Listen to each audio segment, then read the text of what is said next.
Matapos ipatupad ng Land Transportation Franchising and Regulatory Board o LTFRB ang provincial pairing fees sa mga provincial na bus, hindi pa naman ramdam sa Bicol Central Station ang nasabing kautusan. Ayon kay Mr. Nonoy Reforzado, Operations Manager ng nasabing terminal, hindi pa sa ngayon nararamdaman ang epekto ng taas pasahe sa mga biyahero sa kanilang terminal. Ngunit mahalaga anyang kung ipapatupad ito, kailangan na maipaskil sa loob ng mga bus ang bagong aprobadong fare matrix upang malinaw na malaman ng mga pasero ang tamang pasahe.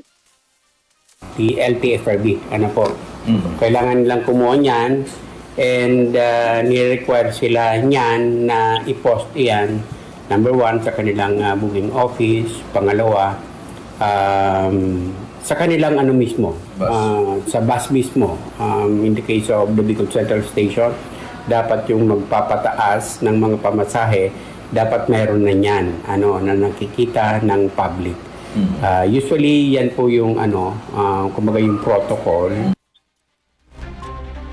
Para naman sa ilang pasahero, walang problema ang nasabing pagbabago, lalo na anya kung importante naman ang kanilang lakad.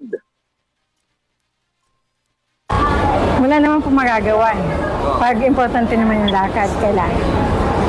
So, walang problema. Hindi na mabayad. Yes. Kahit tumas. Kasi naintindihan pa natin yung pagtaas din ang presyo ng produktong petrol. Dahil naman sa pagbabagong ito, posibleng pumalo sa 130 pesos hanggang 150 pesos ang dagdag pasahe ng mga biyaheng Metro Manila. Samantalang sa biyaheng lokal naman ay dagdag na piso hanggang 30 centavo sa kada susunod na kilometro. Kasama mo mula dito sa RMN DWNX Naga, Radyo Man Kevin Albatata. RMN Network News.